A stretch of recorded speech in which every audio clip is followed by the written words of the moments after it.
വാർത്തയിലേക്ക്. കണ്ണൂർ മൊകേരിയിൽ CPIM പ്രവർത്തകന് നേരെ RSSന്റെ ആക്രമണം. അക്കാനിശ്ശേരി സ്വദേശി അലനെയാണ് RSS പ്രവർത്തകർ വീട്ടിൽ കയറി ആക്രമിച്ചത്.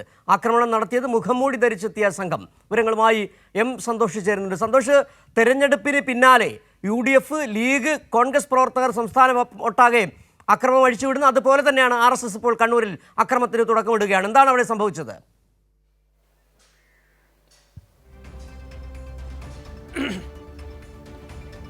സിജു, ഈ തിരഞ്ഞെടുപ്പ് ഫലപ്രഖ്യാപനത്തിന് പിന്നാലെ മൊകേരി മേഖലയിൽ RSS വ്യാപകമായിട്ടുള്ള ആക്രമണമാണ് നടത്തിയത്. CPIM പ്രവർത്തകർക്കും സ്ഥാനാർത്ഥികൾക്കും നേരെ ഉൾപ്പെടെ ആക്രമണം നടത്തിയിരുന്നു. സ്ഥാനാർത്ഥികൾക്ക് ഉൾപ്പെടെ ആക്രമണത്തിൽ പരിക്കേൽക്കുകയും ചെയ്തിരുന്നു. കഴിഞ്ഞ ഞായറാഴ്ചയാണ് ഇത്തരത്തിൽ വ്യാപകമായ അക്രമം RSS സംഘം അഴിച്ചുവിട്ടത്. അന്ന് ഞായറാഴ്ച രാത്രി നടന്ന ഒരു അക്രമ സംഭവത്തിൻ്റെ CCTV ദൃശ്യമാണ് ഇപ്പോൾ പുറത്തു വന്നിരിക്കുന്നത്. അവിടെ അക്കാനിശ്ശേരിയിലെ CPIM പ്രവർത്തകനായ അലനെ 10ഓളം വരുന്ന RSS സംഘം വീട്ടിൽ അതിക്രമിച്ച് കയറി പിതാവിൻ്റെ മുന്നിൽ വെച്ച് ആക്രമിക്കുന്നതിൻ്റെ ദൃശ്യങ്ങളാണ് പുറത്തു വന്നിരിക്കുന്നത്. ഈ കറുത്ത മുഖംമൂടി ധരിച്ച് എത്തിയ സംഘം വീട്ടിലേക്ക് കയറുന്നതിനെയും വീട്ടിനകത്ത് വെച്ച് അലനെ മർദ്ദിക്കുകയും ചെയ്യുന്നതാണ് ദൃശ്യങ്ങളിലുള്ളത്. അതിനുശേഷം ഈ CCTVയിൽ പതിയാത്ത തരത്തിൽ അകത്തു വെച്ച് ക്രൂരമായിട്ടുള്ള മർദ്ദനവും ഉണ്ടായിട്ടുണ്ട്. അവിടെ ആ ഭാഗത്ത് CCTV ഉണ്ടായിരുന്നില്ല. അത്തരത്തിൽ ഈ വീടുകൾ കയറിയുള്ള ആക്രമണം, അതായത് ഈ മൊകേരിയിൽ സ്ഥാനാർത്ഥികളുടെയും മറ്റ് CPM പ്രവർത്തകരുടെയും എല്ലാം വീടുകൾക്ക് നേരെ ഇത്തരത്തിലുള്ള RSSന്റെ ആക്രമണം ഉണ്ടായിട്ടുണ്ട്. ഏറ്റവും ഈ പാനൂർ മേഖലയിൽ, പ്രത്യേകിച്ച് പാനൂർ മൊകേരിയുള്ള ഉൾപ്പെടെയുള്ള മേഖലയിൽ RSSന്റെ ഒരാക്രമണ രീതി ഇതാണ്. വീടുകൾ കയറിയും മാതാപിതാക്കളുടെ മുന്നിലിട്ടും പാർട്ടി പ്രവർത്തകരെ ആക്രമിക്കുക എന്നുള്ള രീതിയാണ് കാലങ്ങളായി തുടരുന്നത്. അത്തരത്തിലുള്ള ഒരു അക്രമ സംഭവമാണ് പാനൂർ മൊകേരിയിലും കഴിഞ്ഞ ദിവസം ഉണ്ടായത്. അക്കാനിശ്ശേരിയിലെ CPIM പ്രവർത്തകൻ അലനെയാണ് ഇത്തരത്തിൽ വീട് കയറി ആക്രമിച്ചത്. ഈ അലൻ നേരത്തെ ഈ തിരഞ്ഞെടുപ്പുമായി ബന്ധപ്പെട്ട ഫലപ്രഖ്യാപനത്തിന് പിന്നാലെ RSS ആക്രമണം നടത്തുന്നതിൻ്റെ ദൃശ്യങ്ങൾ അലൻ മൊബൈലിൽ എടുത്തിരുന്നു. അതിൻ്റെ പ്രതികാരം എന്നുള്ള രീതിയിലാണ് വീട്ടിൽ കയറി ആക്രമണം നടത്തിയത്.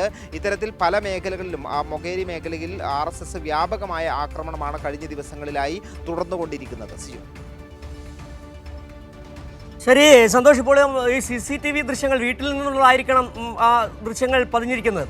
അതിൽ അലൻ്റെ പിതാവാണോ ദൃശ്യങ്ങൾ കാണുന്നത്? അദ്ദേഹത്തിൻ്റെ ആരോഗ്യസ്ഥിതി തന്നെ വളരെ മോശമാണെന്ന് തോന്നുന്നു.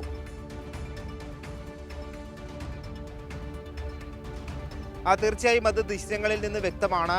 അദ്ദേഹത്തിൻ്റെ മുന്നിൽ വെച്ചാണ് ഈ അലനെ ഈ വീട്ടിൽ അകത്ത് കയറി ഈ RSS സംഘം ആക്രമിക്കുന്നത്. അതിൽ മുഖംമൂടി ധരിച്ചെത്തിയ ഈ സംഘം ക്രൂരമായ മർദ്ദനമാണ് വീട്ടിൽ വെച്ച് നടത്തിയത്. ഈ ദൃശ്യങ്ങളിൽ കാണുന്ന ഈ മർദ്ദനം കൂടാതെ അതിനകത്തേക്ക് കൊണ്ടുപോയി വീണ്ടും തുടർന്നും മർദ്ദിച്ചു എന്നുള്ളതാണ് അലൻ പറയുന്നത്. CPIM പോലീസിൽ പരാതി നൽകിയിട്ടുണ്ട് ഈ പ്രതികൾക്കെതിരെ നടപടി സ്വീകരിക്കുന്നതിനായി. ഈ സമാനമായിട്ടുള്ള സംഭവങ്ങൾ, അതിൻ്റെ ദൃശ്യങ്ങൾ പലതും ഇല്ലാത്തതുകൊണ്ടാണ് ഇത്തരത്തിൽ വ്യാപകമായി ഈ മേഖലയിൽ RSS ഈ ദിവസങ്ങളിൽ അക്രമ സംഭവങ്ങൾ നടത്തിയിട്ടുണ്ട്. വനിതാ പ്രവർത്തകർ ഉൾപ്പെടെ CPIMന്റെ പ്രവർത്തകർക്കും വനിതാ സ്ഥാനാർത്ഥികൾ ഉൾപ്പെടെ ഈ ആക്രമത്തിൽ പരിക്കേൽക്കുകയും ചെയ്തിട്ടുണ്ട്.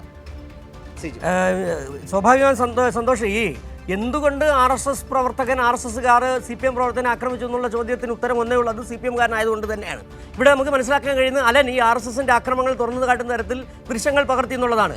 ഈ നേരത്തെ സൂചിപ്പിച്ചതുപോലെ തെരഞ്ഞെടുപ്പിന് ശേഷം ഈ ലീഗ്, അതായത് RSS കോൺഗ്രസ് ബാന്ധവം, ആ ബാന്ധവം പല സ്ഥലങ്ങളിലും ഇരുകൂട്ടരും സഹായിക്കുകയും ചെയ്തു. അതിന് പിന്നാലെ LDFനെ ഏത് വിധേനയും തറപറ്റിക്കുക എന്ന നിലപാട് എടുക്കുകയാണ്. അതിൻ്റെ ഭാഗമായി വ്യക്തികളെ ആക്രമിക്കുക, അത് തന്നെയല്ലേ കണ്ണൂരിൽ നടന്നത്?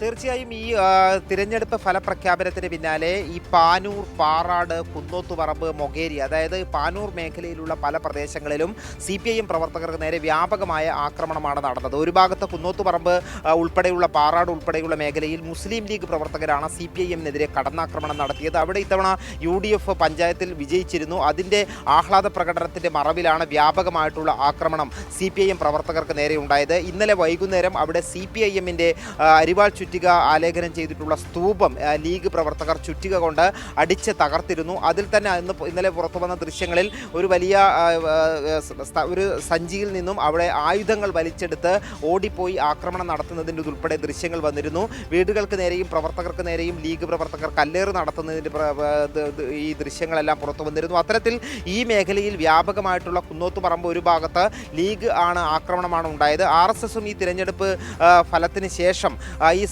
പൊതുവെ ഈ തെരഞ്ഞെടുപ്പിൽ LDF-ന് ഒരു തിരിച്ചടി ഏറ്റിട്ടുണ്ട് എന്നുള്ളതാണ്. അതുകൊണ്ട് തന്നെ ആ ഒരു മറവിൽ അതിൻ്റെ ഈ തിരഞ്ഞെടുപ്പ് ഫലപ്രഖ്യാപനത്തിന് പിന്നാലെ കടുത്ത കടന്നാക്രമണമാണ് CPIM പ്രവർത്തകർക്ക് നേരെ ഈ പാനൂർ മേഖലയിൽ നടക്കുന്നത്. ഒരു ഭാഗത്ത് RSS ആണെങ്കിൽ മറുഭാഗത്ത് അത് മുസ്ലിം ലീഗും കോൺഗ്രസുമാണ് ഈ ആക്രമണത്തിന് നേതൃത്വം നൽകുന്നത്. മാത്രമല്ല ഈ മേഖലയിൽ കുന്നോത്തുപറമ്പ് പഞ്ചായത്തിൽ ഉൾപ്പെടെ RSS ഈ UDF-നെയും UDF തിരിച്ച് RSS-നെയും BJP-യെയും തിരഞ്ഞെടുപ്പിൽ സഹായിച്ചിട്ടുണ്ട്. അതിൻ്റെ തെളിവുകൾ കൂടി പുറത്തു വന്നിട്ടുണ്ട്. അത്തരത്തിൽ സംഘടിതമായ ഒരു ആക്രമണമാണ് CPIM പ്രവർത്തകർക്ക് നേരെ ഈ മേഖലയിൽ ഉണ്ടാകുന്നത്.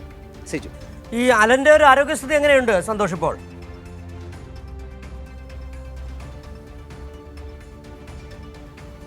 അലൻ പ്രാഥമിക ചികിത്സ ആശുപത്രിയിൽ നിന്നും തേടിയിട്ടുണ്ട്. ഈ അതിനുശേഷം വിശ്രമത്തിലാണ്. ഇത്തരത്തിൽ അലൻ മാത്രമല്ല, അലൻ്റെ ഈ ദൃശ്യങ്ങൾ പുറത്തു വന്നു എന്നുള്ളത് മാത്രമേ ഉള്ളൂ. വീട് കയറി ആക്രമിക്കുന്ന മറ്റ് CPIM പ്രവർത്തകർക്ക് നേരെയും ഇതുപോലെ വീട് കയറി ആക്രമിക്കുന്ന സംഭവങ്ങൾ ഉണ്ടായിട്ടുണ്ട്. എല്ലാ സ്ഥലത്തും ഇത്തരത്തിലുള്ള CCTV-യോ മറ്റ് കാര്യങ്ങളോ ഇല്ല. അതുകൊണ്ട് തന്നെയാണ് RSS-ൻ്റെ ആക്രമണത്തിൻ്റെ എല്ലാ ദൃശ്യങ്ങളും പുറത്തു വരാത്തത്. പക്ഷേ അവിടെയുള്ള സംഭവങ്ങൾ, അക്രമ സംഭവങ്ങൾ ഈ തിരഞ്ഞെടുപ്പ് ഫലപ്രഖ്യാപനത്തിന് ശേഷം തുടർക്കഥയായിരിക്കുകയാണ്. അത്തരത്തിൽ ഏകപക്ഷീയമായിട്ടുള്ള ഒരു കടന്നാക്രമണമാണ് മുകേരി മേഖലയിൽ തിരഞ്ഞെടുപ്പ് ഫലപ്രഖ്യാപനത്തിന് പിന്നാലെ ഉണ്ടായത്. സിജു.